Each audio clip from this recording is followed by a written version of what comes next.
I'd like to now introduce Dr. Darrel Drachenberg, who I have had the pleasure of knowing for a number of years as well. He's also my doctor, so that's kind of special. But he comes with a great deal of knowledge and experience, and I'm going to just share a little bit about what he brings to us tonight. And he's been a friend of Kidney Cancer Canada for a number of years. But he attended medical school at the University of British Columbia and a urology residency at Dalhousie. He became an American Foundation of Urology Scholar and did a fellowship training in urologic oncology at the National Cancer Institute in Bethesda, Maryland. He brought his expertise to Manitoba, so lucky us, and started the laparoscopic urology program and prostate brachytherapy. What is that? That's close. Okay. And cryotherapy and the HIFU, which I'm sure he'll tell us about, program at the University of Manitoba, where he works as an assistant professor of surgery and the director of research for the Manitoba Prostate Center and section of urology chair for disease-specific sites with Cancer Care Manitoba. So help me welcome Dr. Drachenberg. Thank you.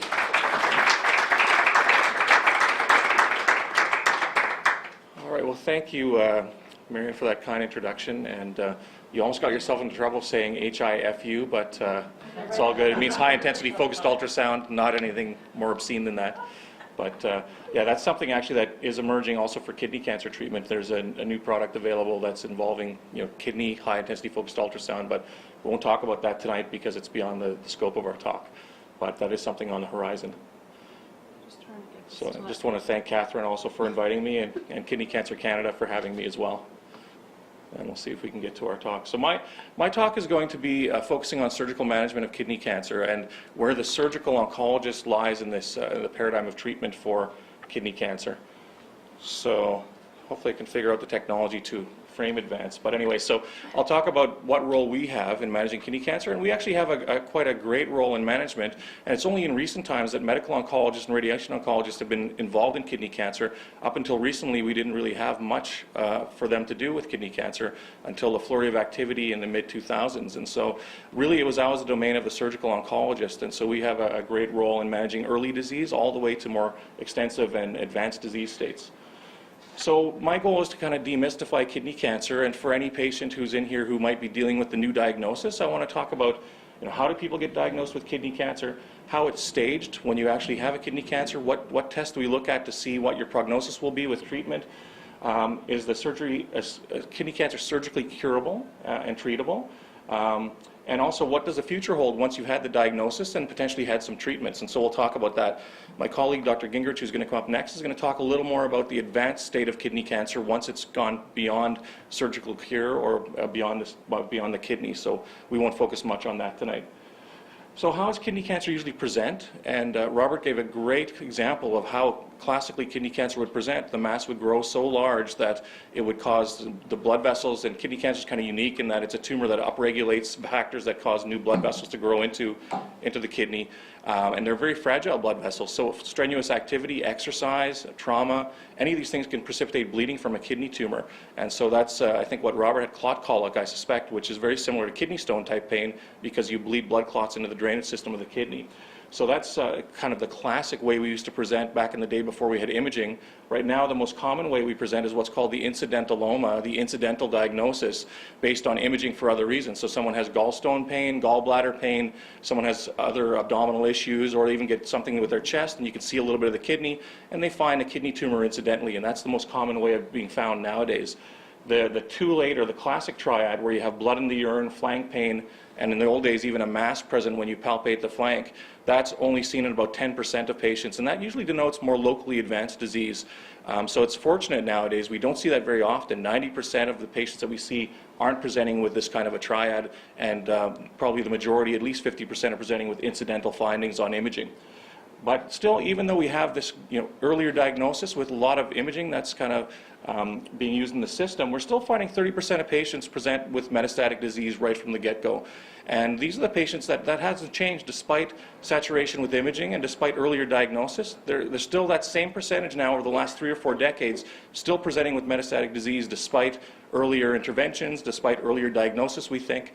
So there's still a certain population of patients that we're not finding early enough, and hopefully down the road we'll be able to solve these kind of issues.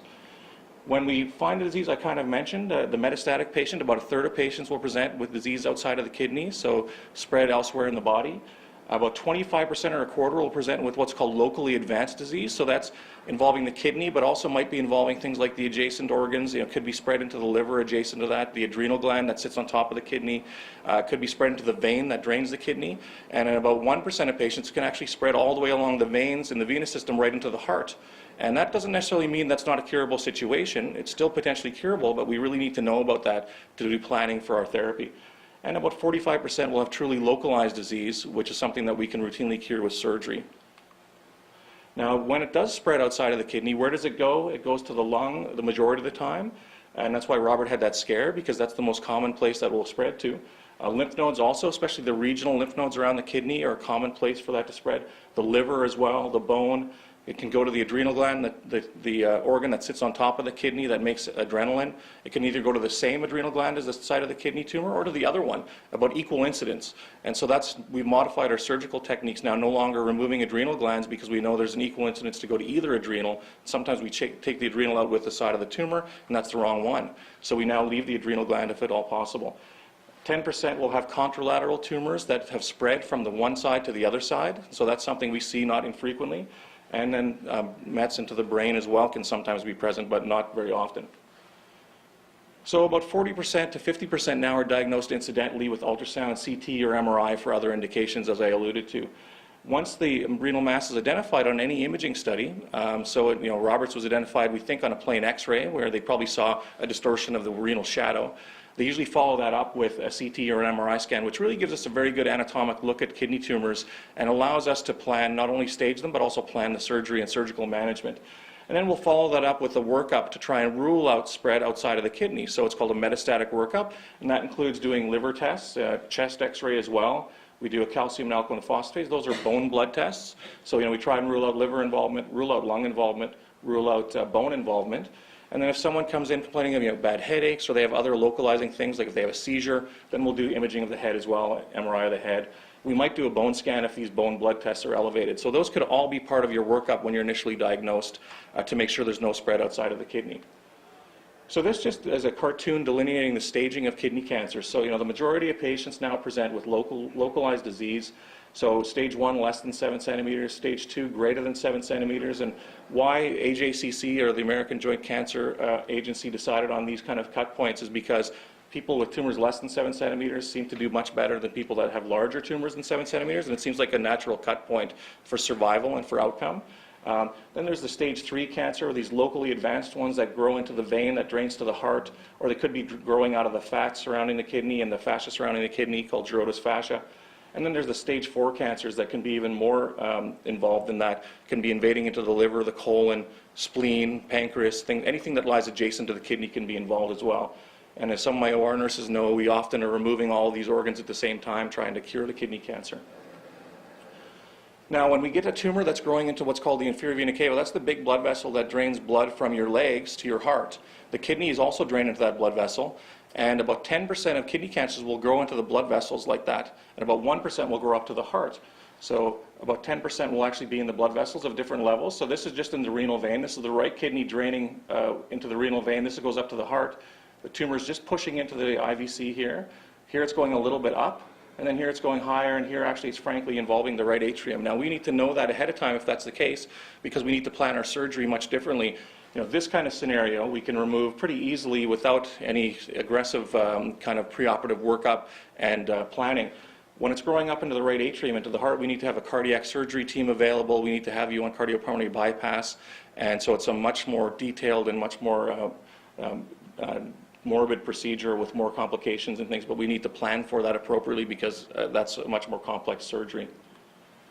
So I'm going to go through a number of index cases just to give examples of what we do for certain patients, and I'll try and take us through the constellation of the diagnosis based on that. So these are real-world cases. They come from my practice, and we'll just talk a little bit about things. So this is our case 1A. It's an 82-year-old female was sent to me. She had gallstone attack. She had an ultrasound which showed a 1 centimeter kidney tumor. And the family got very up in arms about that, and the family doctor did as well and want us to see them urgently because they say, well, the ultrasound says there's a kidney tumor there, that's cancer, so see this patient. Well, what do we offer patients of that age with very small kidney tumors? Because we know that anything we could do to somebody who's in their 80s might harm them rather than help them. So in this case, what we adopt is active surveillance. We know that in many circumstances, treating kidney tumors is actually worse than leaving them alone, especially in advanced age with multiple other medical problems. So we know in non-surgical candidates, patients who cannot tolerate anesthesia, patients who decline surgery or they're very ill with other issues, people that have hereditary syndromes, that means they have multiple bilateral tumors because of a genetic defect. Those ones we don't jump on every little tumor and treat. We wait till they grow up to a certain size where the size would pose a risk, and then we treat them at that point. And in young compliant patients, and that's kind of a new thing that we've kind of recently looked at, is why do we have to treat every single patient immediately? We know that the risk of spread of a 1 centimeter tumor is very negligible for a number of years, and that the natural history of kidney tumors is a very slow growing tumor, that it's probably safe to delay surgery in those people and just kind of watch them. And we also know when tumors are called cancer on imaging, they're not always cancer when we remove them. And so we often will go ahead and do a surgery and find out the tumor is not cancer and never needed to be treated. So some patients will watch. If the tumor is indolent, not growing, we leave it alone. If it's growing, like we expect cancers to grow, then we would treat it. And we use kind of an arbitrary 3 centimeter rule for that. So any tumor less than 3 centimeters, it's probably very safe not to treat it aggressively immediately. Give it some time and be thoughtful about it. Watch and see if it grows, and if it does, we could treat it at that point. Or we could sometimes also do a biopsy to prove if it's cancer or not cancer. And this is kind of the concept behind all this. So this is a very crude diagram, I apologize, but this stack of blocks here is our kidney. Now, this is a mutation stress that's provided. Either it's a genetic thing or it's an environmental issue. Smoking, for instance, could be this lightning bolt that's attacking a kidney cell and turning it into cancer. Now, these cancers are very early. It's a brand new cancer cell. It doesn't have the ability to do things crazy like growing outside of the kidney, spreading along the blood vessels, spreading to lymph nodes, things like that, because it needs to acquire more really bad mutations to be able to move outside of the kidney. So this tumor starts, and it's going to take a number of years before you actually get a clinically evident tumor that you can see on imaging, because things less than 1 centimeter aren't very visible on imaging. So this is going to take actually a number of years, and the average growth rate of kidney tumors is somewhere around 3 to 5 millimeters a year. So you can imagine that's a very small growth rate over time. Now, only when you get to a critical mass of tumor, where you start getting these secondary lightning bolts or these secondary exposures to things or mutation stresses that will give more mutations, you end up getting these bad tumors. And these are the large tumors, and that's why that 7 centimeter and greater tumor is much different than 7 centimeter and less, because the 7 centimeter or less hasn't had time to get these bad mutations to allow spread. And so once they get to this size, certainly they have that risk of going outside of the kidney and causing metastasis or spread elsewhere. And so that's why, especially for these small tumors, it could take 5, 10 years or maybe even longer, depending on the type of tumor, for it to get to this point. And in a very old patient, that's not going to be likely the thing that's going to cause them to have problems down the road. And this is just our experience that we published back a number of years ago now, when people were starting active surveillance, looking at growth rates. And so very small tumors, less than 3 centimeters, really didn't have much of a growth rate, negligible growth rate, 3 millimeters a year. Once you start getting above 3 centimeters, though, you start seeing 18 millimeters a year of growth rate, and that's where you start thinking about intervening. And we've looked at hereditary cancers where it's optimal to follow patients as long as possible because they have multiple bilateral tumors, and any surgery could cause a risk to them with regards to their kidneys and going on to dialysis. So we know that we've not seen any hereditary patient with what we looked at was called von Hippel-Lindau syndrome have a metastasis at tumor size less than 3 centimeters. So that was kind of our cut point that we've used. And it seems like it's kind of a natural cut point. These are very indolent, very slow growing, going to take years to have problems. Once they get to this point, they've gotten to that critical mass where we probably should treat them. Here's another case. This is a 62-year-old gentleman with smoking history, high blood pressure, diabetic. So he has some risk factors for chronic kidney disease as well as kidney cancer. He had some vague abdominal pain. He had an incidentalloma, or an incidental tumor found on imaging of 3 centimeters on ultrasound. They confirmed that on CT scan. Well, what do we do about this gentleman? Well, if he declines surgery, he's very unhealthy, or he wishes to defer surgery for a time, we'd probably watch him. But it is at that kind of point where it's getting to be critical mass around 3 centimeters. So if possible, we want to spare his kidney significant trauma, and in that case what we do is called a partial nephrectomy. Remove only the part of the kidney that has the cancer in it, leaving the rest of the kidney behind to keep them from needing to go onto dialysis, especially with this gentleman where he has high blood pressure, diabetes, smoking history, all these risk factors for kidney disease. Now there's some ablative therapies as well. We have freezing of that tumor, we have radiofrequency ablation. These can be done percutaneous or laparoscopic, and this can be laparoscopic or open. So, it's a true advance in surgery when we see these patients and can do it laparoscopically through little keyhole surgeries. In the past, we'd have to do a very big incision for this. Now we can do it all through keyhole surgery. And it's amazing. The tumors are small. They can come out through a tiny little hole. We don't have to expand the port sites to make a big hole to get them removed. And patients do very well. They're ready to go home in a day or two after their surgery. And this is just kind of an example of partial nephrectomy, a cartoon here. There's a tumor right here. What we do is we cut that tumor out, sew the kidney back together. It obviously looks very simple, but it's quite a challenging procedure to do. But certainly it's something that's doable, and we're doing it now very, very commonly for those tumors that are about 3 centimeters or greater. This is just a cartoon of what we call freezing of the prostate, cryoablation or cryosurgery. We put some little probes into that tumor. We let the tumor freeze under ultrasound guidance, and that will also cause the tumor tissue to die. Once you get to a point of between -40 and -100, it's not compatible with tissue being viable, and the tissue dies, and then it sloughs off and becomes a scar. So what we think for all tumors less than 4 centimeters, they should either have a laparoscopic or open partial nephrectomy or ablative techniques. We tend to use the ablative techniques mostly in the multifocal bilateral hereditary kidney cancer syndromes, because we want to avoid surgical anesthesia and the surgical issues with them, because we know they're going to have multiple tumors that need to be treated in their lifetime. For people with sporadic tumors, certainly we think the surgery is probably the best for them. Goal is preservation of every functioning nephron that they have in their kidney. So every renal unit that gives them their ability to pass urine, we want to keep that.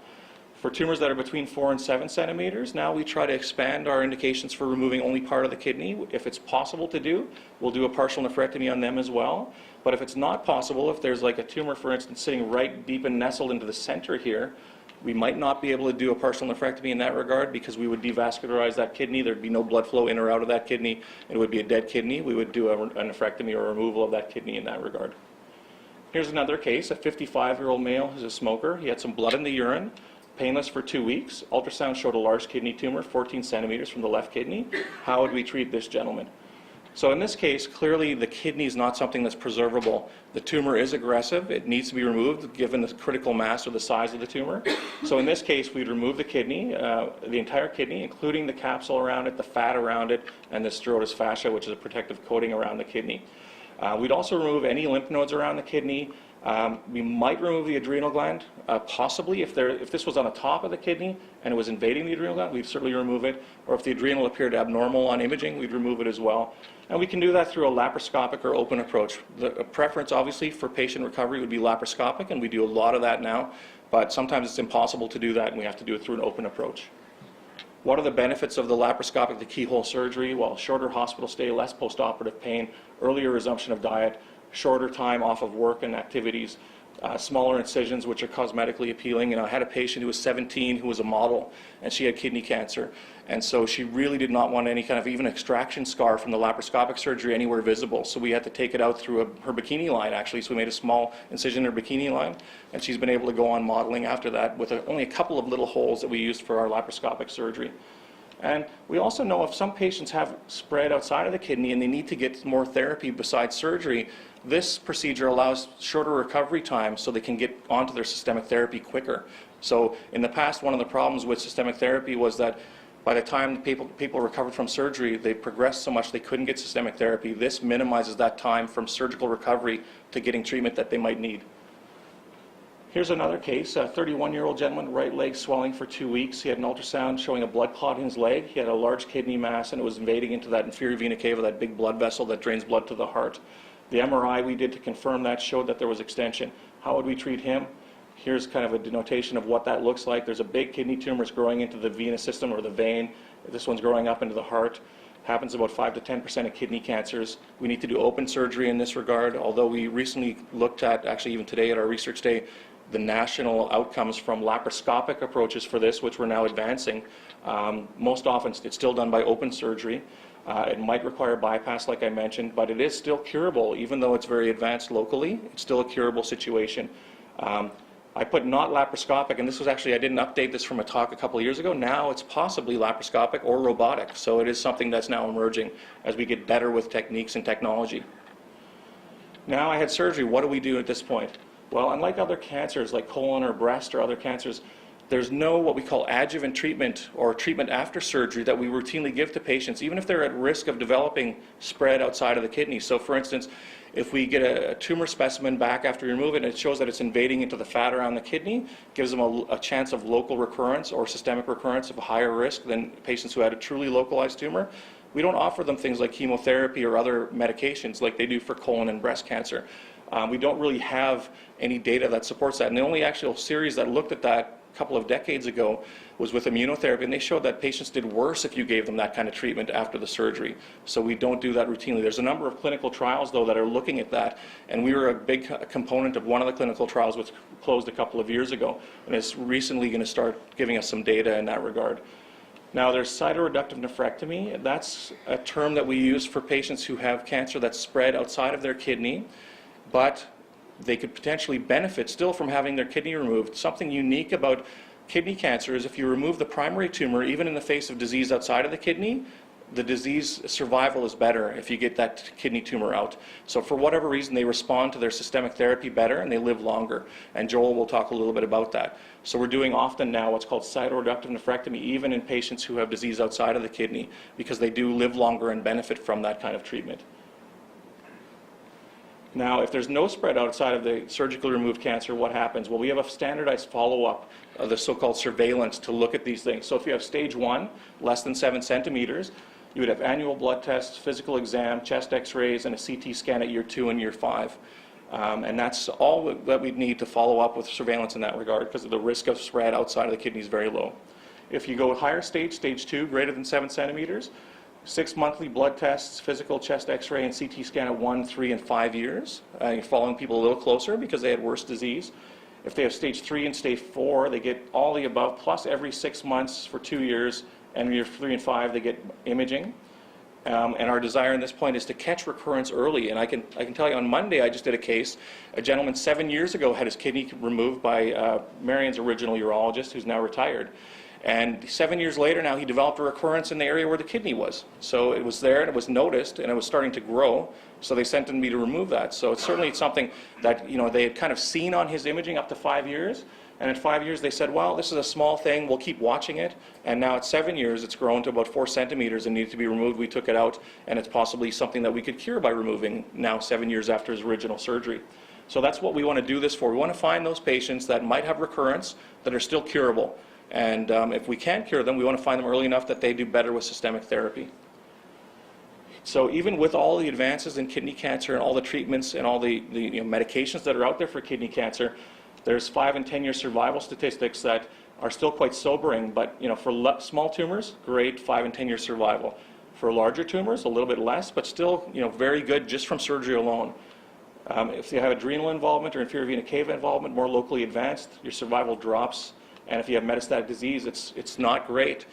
So certainly these are sobering figures that although we've had significant impact on small tumors and improving survival, we've not had a lot of great impact on those patients who present with metastatic disease. Having said that, though, I know Joel will agree and talk about it, that from when I started doing kidney cancer treatments in the 2000s, early 2000s, to now, it's been remarkable as what we've achieved with new medications and prolonging life. And that's one of the benefits of Kidney Cancer Canada. They've been the best advocates for getting systemic therapies available to patients across Canada. And in Manitoba, we're quite lucky because we have a huge portfolio of medications that are available to this group of patients to prolong their life at this point. So it's a very fortunate time to be a doctor involved in kidney cancer. But also, if you have to have a cancer, it's much better to have kidney cancer now than it was, say, 20 years ago, where we didn't have a lot of great treatments for it. So just in conclusion, the role of surgeon is paramount in the management of patients from local disease to locally advanced to metastatic disease. Observation for small tumors is reasonable in certain circumstances. The role of surgery in all stages of the disease is present. So most patients with kidney cancer will see the surgical blade by the time they get through their management at some point in their management. Laparoscopic or so-called minimally invasive keyhole surgery is growing in popularity. It's important for stage 1 and stage 2 and some select stage 3 patients. Partial nephrectomy or ablation of small tumors to preserve kidney function is very important, especially for those patients at risk for multiple bilateral tumors, their hereditary cancer syndromes. And the thing about hereditary cancer syndromes, they get their cancers at a very young age, so usually start being present in their 20s and 30s. And they'll go through their life with multiple surgeries, so we want to make sure we preserve their kidneys as much as possible. And we know that cure with surgery is possible even for large or locally advanced disease, which is a very important thing. Thank you very much.